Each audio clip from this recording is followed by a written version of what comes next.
La verdad oculta tras las puertas cerradas de Hollywood y la noche que lo cambió todo para los Sussex. ¿Por qué fueron expulsados Meghan y Harry de una de las fiestas más exclusivas del año? Esa es la pregunta que resuena en los silenciosos pasillos del poder en Hollywood. Fueron invitados a salir. Pero, ¿por qué? La historia comienza como un susurro tenso. Ella entró a esa fiesta vistiendo el color equivocado, un detalle que en la alta sociedad nunca es casualidad. Desató una escena tan incómoda y palpable que ningún asistente pudo mirar hacia otro lado. Se les pidió que se retiraran antes, incluso, de que el invitado de honor cruzara la puerta. Y luego, en cuestión de horas, ocurrió lo verdaderamente escalofriante. Alguien movió los hilos para que la mayoría de las fotografías de esa noche desaparecieran de Internet por completo.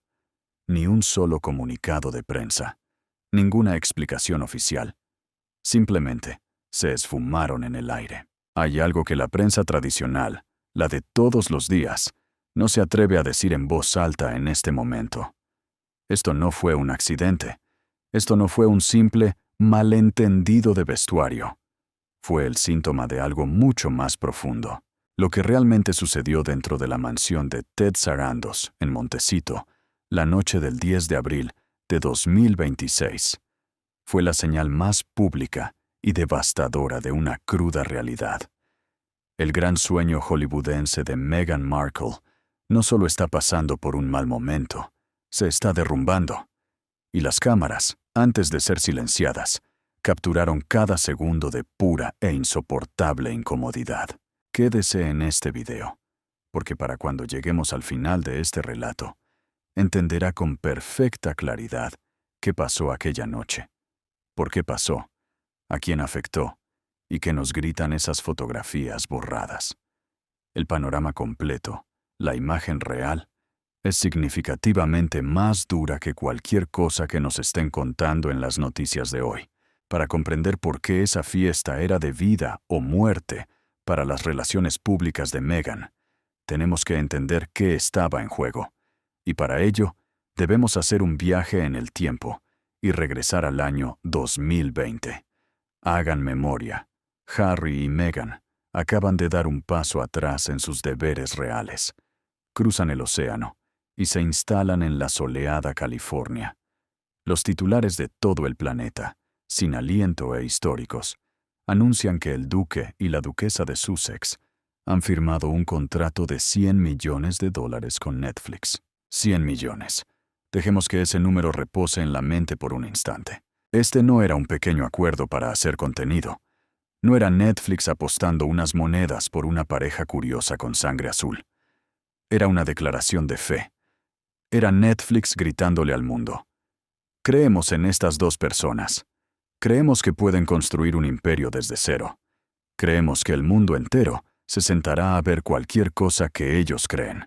Y Harry y Meghan también se lo creyeron. Más aún, necesitaban creerlo con desesperación. Porque toda la lógica detrás de su dolorosa salida de la familia real, toda la justificación por las cosas que dejaron atrás, las comodidades que abandonaron y todo lo que pregonaron sobre buscar independencia y libertad creativa para vivir bajo sus propias reglas, todo eso descansaba sobre un pilar fundamental: la creencia de que sus nombres, su historia y sus voces realmente valían esos $100 millones. Entonces, la pregunta obligada es: ¿qué pasó realmente en los 5 años siguientes? La cosecha fue amarga. Su serie documental salió a la luz. Generó titulares, enormes tormentas de titulares, es cierto. Pero la atención del público se centró casi de manera exclusiva en las acusaciones lanzadas contra la familia real británica. Nadie hablaba de la calidad de producción, ni del talento para contar historias, ni del arte televisivo. Solo querían el drama familiar. Después, su esperado documental sobre el mundo del polo llegó a la plataforma y pasó como un suspiro, sin levantar siquiera una ola. Su programa de estilo de vida, una apuesta personalísima, debutó recibiendo críticas tan duras, frías y universalmente decepcionantes, que el proyecto fue cancelado casi al nacer. No habrá una próxima temporada. No hubo renovación. Se acabó. Y entonces llegó el momento que congeló la sangre de su imperio comercial. De manera silenciosa, casi de puntillas, Netflix retiró su inversión de la marca de estilo de vida de Megan, el gigante del streaming, que antes pagaba por toda la infraestructura, la fabricación y el marketing de sus productos, mermeladas y mieles, dio un paso atrás. Se marcharon por completo, sin fanfarrias, sin anuncios. Solo cerraron la puerta financiera. ¿Cómo reacciona un ser humano ante esto? ¿Cómo respondió Megan a este duro golpe corporativo? Días después, apareció en la casa del CEO de la compañía y se aseguró de ser fotografiada caminando de la mano con la esposa de este. Piensen en esto con el corazón en la mano, de forma muy humana.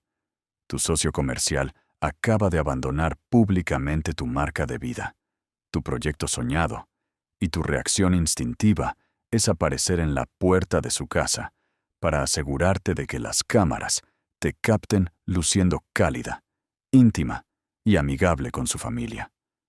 ¿Suena eso a una mujer confiada, tranquila y dueña de su destino?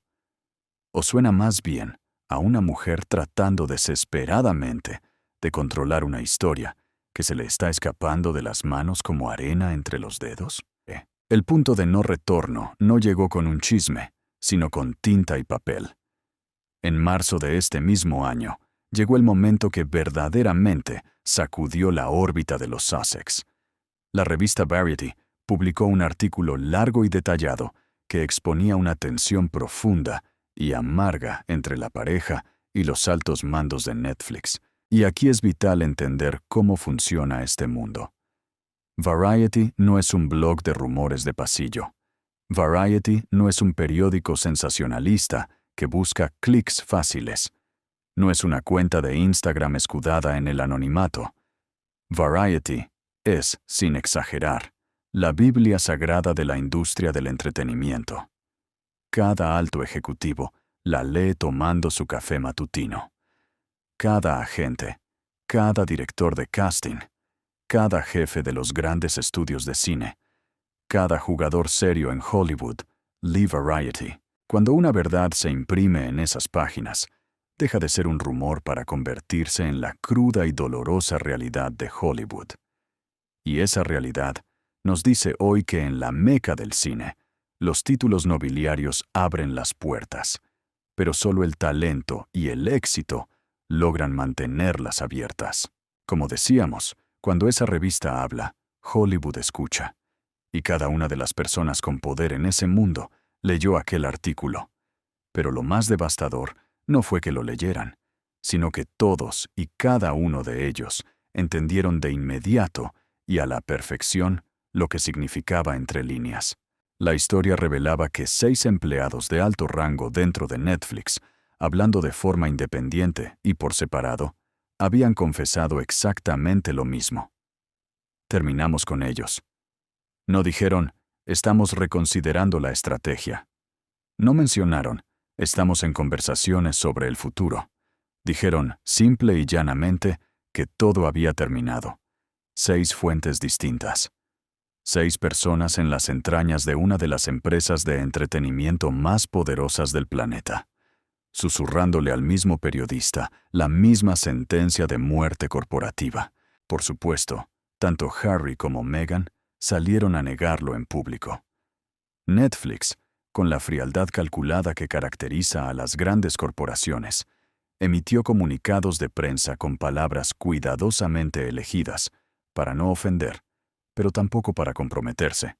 Sin embargo, en Hollywood, publicar una negación después de que Variety ya ha destapado la verdad es como intentar ponerle un candado a la puerta del establo cuando el caballo ya galopa a kilómetros de distancia. El daño era irreparable. El artículo ya existía, las fuentes habían hablado desde las sombras, y cada pez gordo de la industria había devorado cada palabra. Detengámonos a pensar en la carga psicológica de esto. Piensen en lo que significa para una pareja que no son actores, ni directores, ni cantantes. Son personas cuya identidad profesional entera está construida sobre la ilusión de su influencia, sus contactos y su relevancia. Piensen en lo que se debe sentir al cruzar la puerta y entrar a una sala llena de magnates de Hollywood, sabiendo perfectamente que cada persona que te está mirando a los ojos ha leído en la publicación más respetada del gremio que estás acabado. Esa, y no otra, era la inmensa, asfixiante y aplastante presión que Harry y Meghan llevaban sobre los hombros al entrar a esa fiesta. No era la simple ansiedad social de una pareja que asiste a un evento para hacer contactos. Era la desesperación cruda de quienes necesitan, casi con urgencia médica, ser vistos como figuras relevantes por una sala llena de personas que tienen todas las razones del mundo para creer que ya no lo son. Y aquí hay un detalle que termina de armar el rompecabezas. Netflix ya había confirmado discretamente, allá por julio de 2025, que no renovaría el jugoso contrato original de la pareja. En su lugar, lo que quedó fue descrito como un acuerdo de primera vista o First Look Arrangement. En el implacable idioma de Hollywood, el idioma real, no el que se adorna para que lo lea el público. Un contrato de primera vista significa una sola cosa. Ya no estamos invirtiendo dinero en ustedes. Significa, vamos a dejar la puerta entreabierta 1 milímetro, solo por si algún día, de pura casualidad, traen algo extraordinario. Es la manera elegante, casi cruel en su sutileza, que tiene la industria para dejarte caer suavemente al vacío, manteniéndote lo suficientemente cerca por si algún día vuelves a ser útil. Ese era el verdadero estatus de Harry y Meghan la noche del 10 de abril de 2026. No entraron a esa mansión como socios valiosos. No entraron como inversores, ni como genios creativos respaldados por una plataforma gigante y una audiencia devota. Entraron como dos personas que suplicaban en silencio que esa sala creyera que aún pertenecían allí, a pesar de que toda la evidencia gritaba lo contrario. Ahora hablemos de la lista de invitados, porque en este mundo, quien está en la sala lo es todo. Les pido que presten mucha atención, porque el contexto aquí es lo que convierte esta historia en una verdadera tragedia moderna. La velada era un evento íntimo, curado con pinzas, dirigido a los verdaderos creadores de tendencias. Fue diseñado para ser deliberadamente exclusivo, celebrando el lanzamiento de la segunda temporada de la exitosa serie Beef. Entre los presentes había nombres que realmente mueven los cimientos del mundo. Katy Perry, el primer ministro canadiense Justin Trudeau, Orlando Bloom, Oscar Isaac. Esta no es gente que se pone un traje para asistir a cualquier cena de martes. Son figuras cuya sola presencia te indica que la noche es importante y tiene peso histórico. Pero había una mujer en particular, la estrella polar de la noche, la persona por la cual se había organizado, planificado y diseñado absolutamente toda la reunión. La actriz Carey Mulligan. Si el nombre no le resulta familiar de inmediato, permítame ponerlo en perspectiva. Carey Mulligan no es famosa, en el sentido barato de la palabra. No es conocida por salir en las revistas del corazón, ni por tener un drama familiar público, ni por un título heredado, ni por abandonar una institución dando portazos. Carey Mulligan es famosa por una razón pura e indiscutible. Tiene un talento extraordinario. Ha sido nominada al premio Oscar por su desgarrador papel en An Education. Ganó un BAFTA a la mejor actriz.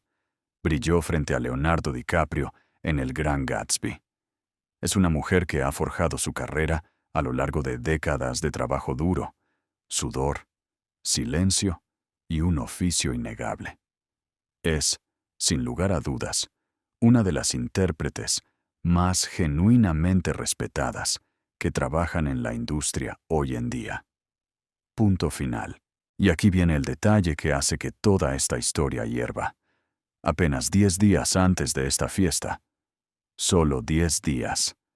El mismísimo rey Carlos III de Inglaterra le había entregado personalmente a Carey Mulligan la condecoración de Comendadora de la Orden del Imperio Británico, CBE, en el Castillo de Windsor, en reconocimiento a su extraordinaria contribución al arte dramático británico.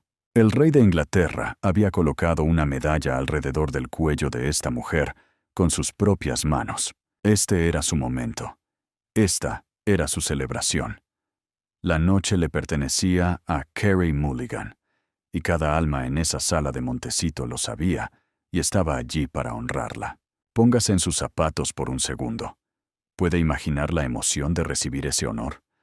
¿Puede visualizar los años de lágrimas, audiciones, los cientos de actuaciones, las décadas de entrega total a su oficio que se necesitan para ganarse el respeto del monarca británico en persona? Y luego, imagine que esa noche mágica, su momento de gloria en una sala llena de sus compañeros, se descarrila por completo. Se arruina porque otra persona en la sala decidió que su propia necesidad desesperada de llamar la atención era mucho más importante que el reconocimiento de toda su vida. Guarde esa sensación de injusticia en el pecho, porque eso es exactamente lo que estaba a punto de suceder. Todo comenzó con una decisión aparentemente simple, pero profundamente calculada. A todos los invitados, sin excepción, se les había dado una regla estricta. El código de vestimenta era blanco y negro. Blanco y negro. Esa era la regla. ¿Por qué? Para que cuando Carey Mulligan cruzara el umbral, ella fuera la única chispa de color en toda la sala. Visible, celebrada, imposible de ignorar en su vestido verde chartreuse, un verde amarillento, eléctrico y vibrante, el cual se había convertido en su sello personal de estilo durante toda la gira promocional de la segunda temporada de Beef. Aquí quiero que nos detengamos a reflexionar un momento. ¿Por qué creen que los organizadores de un evento de este calibre imponen un código de vestimenta tan estricto? No es un capricho de tiranos. No es una regla arbitraria. Se trata de crear un momento visual irrepetible para la persona que está siendo honrada. Se trata de garantizar que, cuando la invitada de honor haga su gran entrada, cada cámara, cada mirada y cada fotografía cuente la misma historia sin necesidad de palabras. Esta es su noche. Este es su momento. Mírenla. Ese era el propósito. Y cada uno de los invitados lo entendió a la perfección. Cada uno lo respetó. Cada uno, excepto una persona.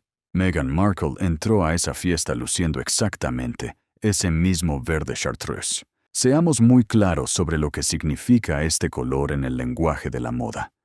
No es un tono seguro. No es un color neutral que pasa desapercibido. No es la prenda que sacas por accidente de tu armario un viernes por la noche pensando, supongo que esto servirá. Este verde es una declaración de guerra visual. Es un color que anuncia tu llegada en el segundo en que pisas la alfombra. Y sobre todo, es un color que no pide disculpas por acaparar la atención. Y aquí está el detalle crítico que hace que la elección de Meghan sea tan difícil de defender frente al escrutinio público. Carey Mulligan había estado vistiendo ese tono exacto durante toda su gira de prensa. Era su color, su identidad visual para ese momento de su carrera. Cada estilista, cada fotógrafo, cada publicista y cada editor de moda en Hollywood lo sabía. Los informantes de la industria lo sabían.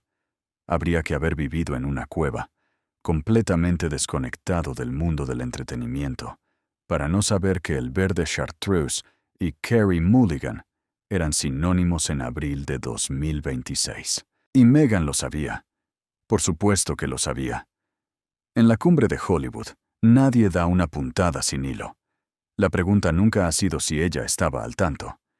La verdadera pregunta, la que hiela la sangre, es ¿por qué lo hizo de todos modos? ¿Fue un accidente? ¿Una coincidencia que te deja sin aliento? Le pregunto a usted, con total franqueza.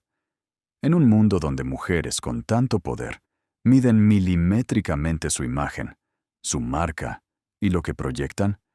Cree por un solo segundo que la duquesa apareció por puro accidente, usando el color insignia de la mujer que iba a ser homenajeada. Si revisamos la historia, encontramos que esto no es nuevo. Recordemos el bautizo del príncipe Luis en julio de 2018. Toda la familia real vestía tonos crema, blanco y azul suave, creando una armonía visual perfecta para las fotos. Meghan apareció con un traje verde oliva, la única mancha oscura y discordante en toda la fila. Distinto evento, distinto año, exactamente el mismo patrón. Cuando analizas ese patrón de comportamiento, la niebla se disipa y la respuesta es tristemente clara. Estamos viendo a una mujer que ha visto cómo sus ambiciones de conquistar Hollywood se desmoronan en silencio. Proyecto tras proyecto, contrato tras contrato, programa cancelado tras programa cancelado. Es una mujer que entró a esa sala sabiendo que cada magnate allí presente había leído el lapidario artículo de Variety. Alguien que necesitaba, de forma desesperada y visceral, ser vista, importar, ser el imán de las miradas. Y si el precio a pagar por esa atención era robarle el color y el momento a la mujer que estaba siendo celebrada, aparentemente era un precio que estaba dispuesta a pagar. La sala, por supuesto, lo notó de inmediato. Y no fue un murmullo amable, fue un silencio tenso, pesado e incómodo. Lo que ocurrió a continuación dentro de esa mansión se ha reconstruido a partir de múltiples fuentes que estuvieron allí presentes. Y la imagen que pintan es de una crudeza reveladora. Meghan y Harry no se quedaron toda la velada. Fueron invitados a irse. No los invitaron a pasar a un salón diferente. No los guiaron discretamente hacia un asiento menos visible en la parte de atrás. Se les pidió, de manera firme, que abandonaran la casa antes de que Carey Mulligan siquiera hubiera llegado para la parte formal de la celebración. La razón, según fuentes internas, era tan simple como inevitable. El choque de colores había creado exactamente el tipo de distracción tóxica que los anfitriones habían trabajado meticulosamente para evitar. Permitir que Meghan siguiera en la habitación cuando Carey hiciera su entrada habría convertido una hermosa celebración de los logros genuinos de una actriz en un vulgar ejercicio de comparación y revistas del corazón. Una mujer recién honrada por un rey, de pie junto a otra mujer que llevaba su mismo color, compitiendo por los flashes en una rivalidad que nadie pidió y nadie quería. Y según los relatos de esa noche, Meghan se resistió. Ella quería quedarse. Aparentemente, su objetivo final e inamovible era conseguir una fotografía junto a Carey Mulligan. Piense profundamente en lo que eso nos dice sobre la naturaleza de la fama moderna. Una fotografía que al día siguiente habría circulado por todo Internet, sugiriendo algún tipo de conexión íntima entre Meghan y la exitosa serie. Una foto que transmitiría un glamour compartido, una relevancia artificial, en una noche en la que ella no era la protagonista. Quería posicionarse estratégicamente junto a una mujer que acababa de recibir una medalla de manos del rey de Inglaterra, esperando que un poco de ese prestigio genuino, de ese éxito real y palpable, se le pegara por simple asociación visual. Pero los organizadores fueron implacables. Esa fotografía, aquella que habría salvado su semana en las portadas de las revistas, nunca llegó a existir. Esa fotografía soñada con la estrella de la noche nunca llegó a existir. De hecho, cuando Carey Mulligan finalmente hizo su entrada triunfal, Harry y Meghan ya se habían ido de la casa, pero lo que ocurrió en esos minutos previos a su salida es, quizás, la imagen más triste de toda esta historia. Según múltiples relatos de los presentes, el príncipe Harry pasó gran parte de su última media hora en la fiesta pidiendo disculpas repetidamente a Ted Sarandos, el anfitrión, por el comportamiento y la elección de vestuario de su esposa. Dejemos que esa imagen se asiente en nuestra mente por un momento. Estamos hablando de un hombre que alguna vez fue el quinto en la línea de sucesión al trono británico. Un príncipe que creció corriendo por los pasillos de palacios milenarios, rodeado de un poder histórico y genuino. Y allí estaba, de pie en la sala de estar de una mansión en Montecito, California, agachando la cabeza y disculpándose con un ejecutivo de televisión por la ropa de su esposa, en una fiesta en la que, visto lo visto, probablemente ni siquiera debieron haber estado. Esta es la realidad en la que viven hoy, despojados de la magia, de las relaciones públicas millonarias, de las fotos retocadas y de los comunicados de prensa calculados. La cruda verdad era la de un esposo pidiendo perdón en un rincón, mientras su esposa discutía con los dueños de casa para que le permitieran quedarse un rato más, solo para conseguir una foto para sus redes sociales. Llega un punto en la vida en el que uno debe preguntarse con honestidad: ¿cuándo es que esta dinámica deja de ser un bache en el camino que puedes manejar y se convierte en la sombra que te define para siempre? Porque Harry lleva años disculpándose por las fricciones que Meghan causa en habitaciones como esta, y nada parece cambiar. Pero la noche aún guardaba un detalle más, un episodio que roza lo surrealista, pero que, si uno conoce los patrones de comportamiento de Meghan, resulta sorprendentemente predecible. Nicole Avant, la esposa de Ted Sarandos y la anfitriona de la velada, llegó a su propia fiesta luciendo un vestido espectacular. Sin embargo, en las fotos del final de la noche, aparece con un atuendo completamente distinto. Tuvo que cambiarse de ropa a mitad de la celebración, y el momento exacto de esa emergencia de vestuario coincide milimétricamente con los minutos en los que Meghan estuvo a su lado. Múltiples fuentes en Hollywood afirman que la razón fue la siguiente. Durante uno de los ya famosos y exagerados abrazos de cuerpo entero de Meghan Markle, el vestido de Nicole quedó arruinado. El propio Harry ha escrito en su libro sobre la costumbre que tiene su esposa de abrazar efusivamente a las personas, sin importar si el otro está dispuesto a recibir ese contacto físico. Quienes han sufrido estos abrazos los describen como físicamente insistentes.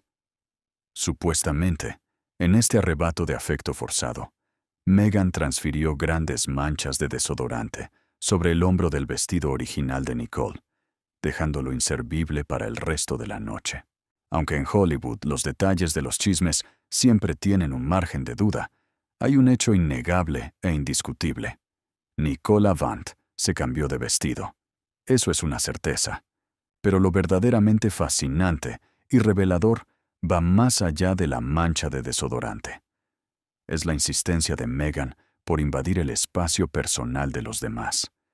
Esa necesidad de tocar brazos, manos y hombros para crear una ilusión óptica de intimidad y cercanía frente a las cámaras, incluso cuando esa cercanía es un absoluto espejismo. Sabemos que este comportamiento ya había hecho sentir profundamente incómodos al príncipe William y a la princesa Kate en el pasado. Y ahora, la esposa del CEO de Netflix, la misma mujer cuyo apoyo y buena voluntad los Sussex necesitan hoy más que el oxígeno, tuvo que huir a su habitación para cambiarse de ropa tras un encuentro con ella. Parece el guión de una mala comedia, pero es la vida real. Miren con atención las pocas fotos que sobrevivieron de ese momento. Observen la imagen donde Meghan agarra la mano de Nicole. Miren la tensión en ese agarre. Luego, miren el lenguaje corporal de Nicole, la posición de sus hombros, la dirección hacia la que apunta su cuerpo, como si intentara alejarse. Pregúntese con total sinceridad. ¿Se ve como la imagen de dos amigas cálidas disfrutando de una noche relajada? ¿O se ve como una persona montando un teatro de falsa amistad, mientras la otra simplemente aprieta los dientes y lo soporta? Y esto nos lleva al acto final de la noche, el detalle que eleva esta historia de un simple chisme de pasillo a una ventana oscura hacia la psicología de la pareja. La purga de las fotografías. Esa noche, la agencia Getty Images había capturado decenas de fotos del evento. Tomas casuales, fotos grupales, imágenes reales que mostraban cómo se sentía y se veía la fiesta en realidad. Estaban publicadas y accesibles. Pero de repente, en cuestión de un par de horas, la inmensa mayoría desapareció. Fueron borradas del archivo. No hubo explicaciones, no hubo comunicados de prensa, nadie dijo por qué. Un minuto estaban allí, documentando la realidad, y al siguiente se habían esfumado como humo. ¿Qué fue lo único que dejaron a la vista del público? Un par de imágenes milimétricamente calculadas. Fotos donde se ve a Harry y Meghan sonriendo con calidez junto a Ted y Nicole, luciendo relajados y cercanos. Fotos diseñadas específicamente para gritarle al mundo: ¿ven? El artículo de Variety es una mentira. Nuestra relación con Netflix está perfecta. Quiero que se quede pensando en esta última pregunta.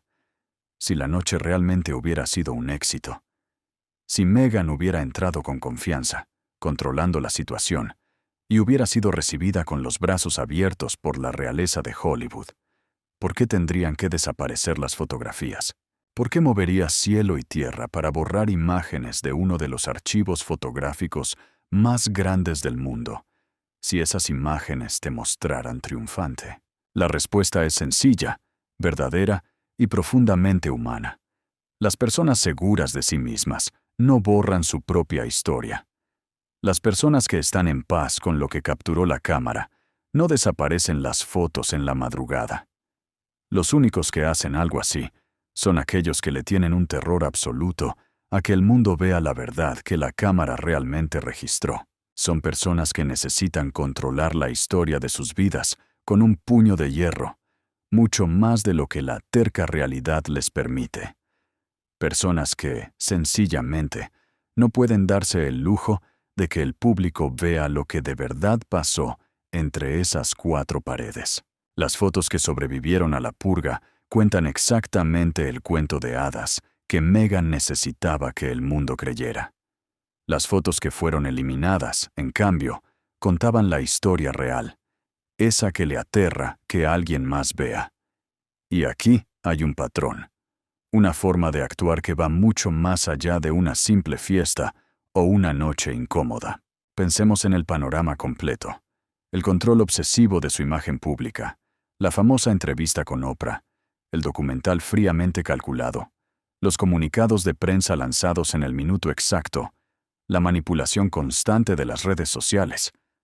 Todo es parte de la misma necesidad compulsiva, agotadora y profundamente reveladora de controlar cómo los miramos.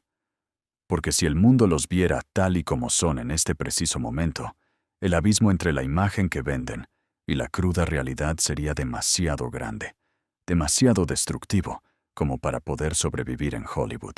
Y mientras este castillo de naipes temblaba en Montecito, al otro lado del mundo, Australia los esperaba.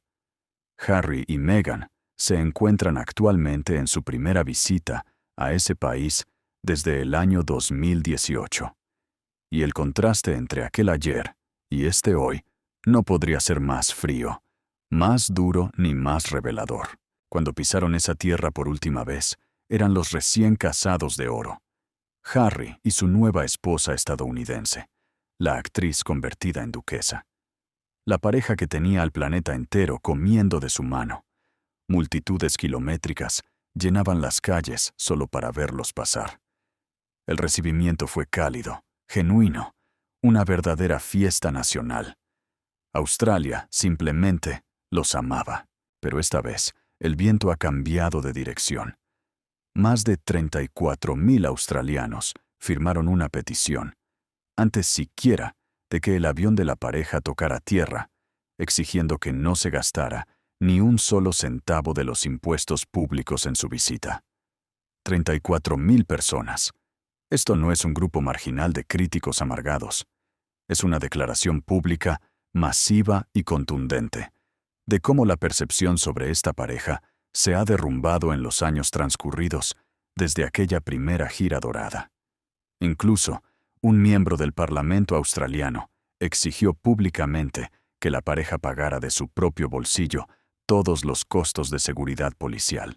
Y las cifras, que nunca mienten, cuentan una historia aún más triste. La cumbre de salud mental de Harry en Melbourne, que originalmente vendía entradas a casi $2,000 australianos cada una, tuvo que rebajar los precios a la mitad en un intento desesperado por llenar el recinto. A mitad de precio. Deje que eso resuene en su cabeza por un instante. Cuando tu nombre, tu plataforma y tu sola presencia valen los millones que Harry y Meghan afirman valer, no necesitas rematar tus entradas al 50% para que la gente cruce la puerta. El mercado habló, y el mercado dijo con voz muy clara que $2,000 era un precio demasiado alto solo para sentarse en una silla a escuchar a Harry Windsor hablar sobre salud mental. Por su parte, el retiro exclusivo de Meghan en Sydney cobra hasta $3,000 australianos por entrada. Y en el momento en que grabamos este video, todavía no han logrado agotar los boletos. Para entender la gravedad de esto, hagamos una comparación genuinamente iluminadora.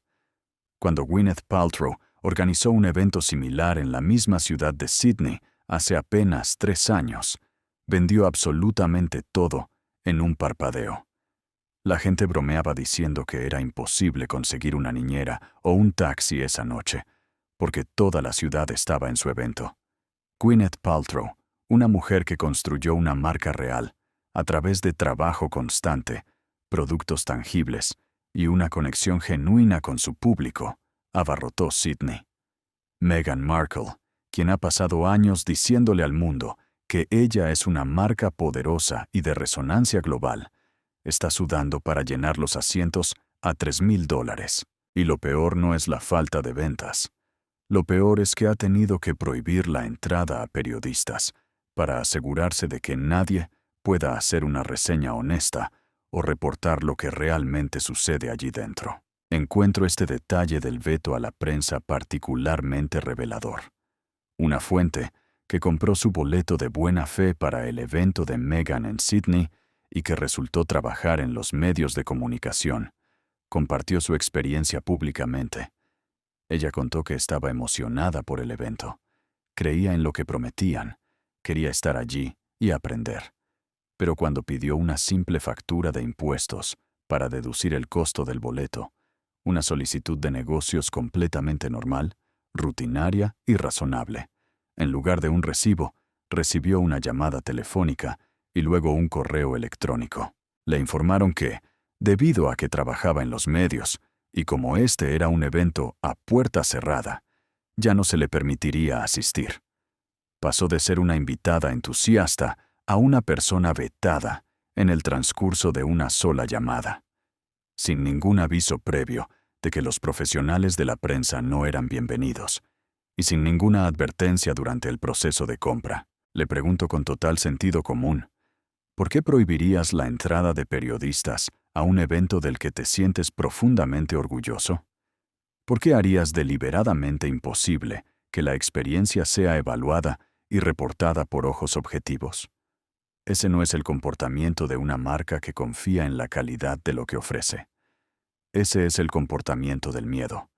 Es la actitud de una marca que sabe, en el fondo de su corazón, que su producto no resistirá el más mínimo escrutinio público. Y por si fuera poco, a toda esta tormenta perfecta se le suma un nuevo frente. Un peso legal que cuelga sobre la cabeza de Harry en este preciso instante como una nube negra, y que nadie en su equipo parece saber cómo manejar. Harry se enfrenta a acciones legales relacionadas con Centevale, la organización benéfica que él mismo ayudó a fundar hace más de 2 décadas. La Comisión de Beneficencia ha abierto un caso de cumplimiento tras las duras acusaciones públicas de Sophie Chandauka, la presidenta de la organización. Según los informes, ella afirmó sin temblarle la voz que ciertas declaraciones hechas eran, en sus propias y crudas palabras, mentiras descaradas. Ante las acusaciones, la respuesta de Harry no se hizo esperar. Lanzó lo que muchos expertos han descrito como un ataque apenas disimulado en público. Acusó directamente a Chandauka de decir mentiras descaradas y afirmó con firmeza que esperaba que una investigación exhaustiva sacara a la luz toda la verdad. Pero aquí hay un detalle que la prensa parece olvidar. Sophie Chandauka no es alguien a quien puedas atacar a la ligera en un titular de periódico. Ella es una abogada brillante. Fue una alta ejecutiva en Meta.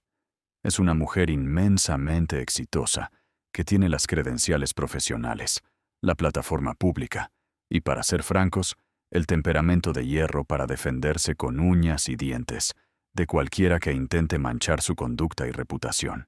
Y la pregunta que nadie en el equipo de los Sussex parece poder responder en este momento es: ¿de qué se trata exactamente esta demanda? ¿Cuáles fueron esas supuestas mentiras? ¿Qué fue lo que hizo o dijo Harry para que la Comisión de Beneficencia abriera un caso formal contra una organización que él mismo pasó 20 años construyendo con sus propias manos? Todavía no tenemos todas las piezas del rompecabezas, pero sabemos que la demanda es real. Y sabemos que Harry subió a ese avión hacia Australia, llevando ese pesado e incómodo equipaje sobre sus hombros. Piénselo bien. Un hombre que está viendo cómo su imperio mediático se hace polvo, que pasó una noche en Montecito agachando la cabeza para pedir perdón por el comportamiento de su esposa, y que ahora tiene que rematar entradas de salud mental para que alguien vaya a escucharlo. Ahora también navega en turbias aguas legales, peleando con la obra benéfica que alguna vez llamó lo más importante de su vida. La trayectoria, se mire por donde se mire, no presagia un buen final. Demos un paso atrás por un momento, porque necesitamos ver el panorama completo. Lo que pasó en esa mansión el 10 de abril no fue un hecho aislado, ni un accidente trágico. Fue la consecuencia lógica de un patrón que se ha estado tejiendo durante años. Y ese patrón nos grita una verdad que resulta muy incómoda de escuchar. Cuando Harry y Meghan abandonaron a la familia real británica, su argumento principal, aquel discurso público y cuidadosamente ensayado, era que necesitaban libertad. Necesitaban oxígeno e independencia. Necesitaban construir algo propio, bajo sus propias reglas, lejos del escrutinio tóxico y del aplastante peso institucional de la monarquía. Y el mundo, en gran medida, les dio esa oportunidad con los brazos abiertos. Netflix les entregó $100 millones en bandeja de plata. Las editoriales les dieron contratos millonarios por sus memorias. Spotify les dio un podcast exclusivo. Los medios les ofrecieron plataformas de alcance global. Hollywood les abrió de par en par las puertas de habitaciones, a las que jamás habrían podido entrar, si no llevaran la palabra duques atada a sus nombres. ¿Y qué hicieron con todo eso? El trato de los 100 millones con Netflix produjo un solo documental exitoso, construido enteramente sobre quejas familiares, y un programa de estilo de vida que fue cancelado tras ser destrozado por la crítica. El acuerdo multimillonario con Spotify se hizo pedazos. Las ventas de libros no cumplieron las expectativas. Su marca personal de mermeladas perdió a su mayor inversor en completo silencio. Sus eventos en vivo no logran vender todas las entradas. Y sus fotografías están desapareciendo misteriosamente de los archivos mundiales. La gran pregunta que debemos hacernos hoy, con total honestidad, es esta. ¿En qué punto una simple racha de mala suerte deja de ser casualidad y se convierte en la prueba irrefutable de un fracaso fundamental? ¿En qué momento nos atrevemos a mirar la abismal brecha que existe entre la imagen que Harry y Meghan intentan proyectar y la cruda realidad que su historial profesional nos demuestra? Porque la imagen que ellos venden grita: somos una pareja poderosa, una marca global, un imperio mediático con una plataforma intocable. Pero la realidad, fría y calculadora, susurra otra cosa. Shows cancelados, asociaciones rotas, recortes de boletos a mitad de precio, fotos borradas en la madrugada, príncipes que piden perdón en los rincones y expulsiones de fiestas a las que, para empezar, nadie los llamó a brillar. Esas dos cosas no son lo mismo, ni siquiera se acercan. Entonces, ¿Dónde deja todo esto a los Sussex? ¿Hacia dónde caminan a partir de este punto ciego? La gira por Australia está sucediendo en este preciso instante, mientras usted ve este video. Y la forma en que se desarrolle nos dirá exactamente cómo se escribirá el próximo y oscuro capítulo de su historia. Australia debía ser su gran reinicio, un salvavidas emocional. La oportunidad de reconectar con un público que una vez los amó hasta el delirio. Era su momento para generar titulares positivos, recordar que hacen el bien en el mundo y reconstruir las ruinas del cariño que han ido perdiendo en el camino. Pero los primeros vientos no son prometedores. Las peticiones públicas en su contra, las exigencias de que paguen de su propio bolsillo la seguridad policial, el remate de las entradas, el insólito veto a los periodistas honestos. Todo este enfoque cerrado, calculado y a la defensiva hace que cada aparición pública se sienta menos como una verdadera gira real y mucho más como un simple ejercicio de control de daños, envuelto en un bonito papel de regalo de causas sociales. Y en Hollywood, la meca del entretenimiento, la situación es aún más frágil y precaria, porque Hollywood es un pueblo construido sobre las relaciones, la reputación y la percepción de que tienes poder y éxito. Hoy, la percepción de Harry y Meghan está siendo moldeada por un artículo en Variety que asegura que 6 magnates los consideran acabados, por una fiesta que terminó con su expulsión antes de que sirvieran la cena, y por unas fotos que alguien, aterrorizado por la verdad, decidió que no podían permanecer en Internet. Esa no es una posición de la cual te recuperas fácilmente. Para sobrevivir, necesitan algo genuinamente enorme, un éxito rotundo, un proyecto verdaderamente brillante que demuestre que el talento, la visión y la relevancia cultural que tanto han pregonado son reales. Pero, si miramos su contrato reducido con Netflix y su programa cancelado, no parece que ese milagro esté a la vuelta de la esquina. Aquí está la verdad absoluta en el centro de toda esta tormenta. Y creo que, en el fondo, incluso Meghan Markle lo sabe, aunque el orgullo nunca le permita decirlo frente a un micrófono. El gran experimento de Hollywood fracasó. No funcionó. No funcionó de la manera en que lo imaginaron en 2020, cuando firmaban contratos de cientos de millones y hablaban de construir un imperio mediático. No funcionó de la manera que justificaría todo lo que dejaron atrás, todo lo que dijeron sobre la familia que abandonaron y a todas las personas a las que lastimaron en su apresurada huida. Los programas no conectaron con el alma del público, la marca no creció, las asociaciones se desvanecieron. Las mismas puertas doradas que una vez los recibieron con reverencias, hoy son más difíciles de abrir y mucho más fáciles de que te inviten a cerrar por fuera. Y esa desesperada y visible necesidad, capturada en fotos y luego borrada frenéticamente, de una mujer que todavía necesita ser vista, que todavía necesita importar, que todavía anhela ser el centro absoluto de cada habitación que pisa, incluso cuando la habitación le pertenece a otro, incluso cuando la noche entera fue planeada para honrar el talento de otra persona, incluso cuando el código de vestimenta fue diseñado específicamente para que una sola mujer recibiera el aplauso que se había ganado tras décadas de esfuerzo y sacrificio. Esa evidencia cuenta una historia tan real que ningún comunicado de prensa de relaciones públicas podrá ocultar jamás. Carey Mulligan se ganó su condecoración, CBE. Se ganó su gran momento.